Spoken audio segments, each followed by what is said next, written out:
Eps, zami, campé là, des poussons haïtiens qui vivent dans la République dominicaine, fait mes yeux et recevoir déclaration ça. Père Céleste, papa nous qui est dans le ciel là, que ta protection et ta bénédiction enveloppe tout haïtien qui vivent dans la République dominicaine là.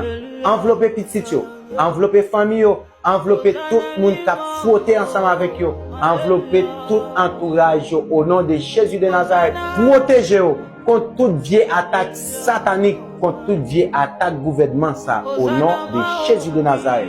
Merci d'avance, Seigneur. Sous recevoir, aidez-nous dire l'autre monde ça. Bon Dieu béni.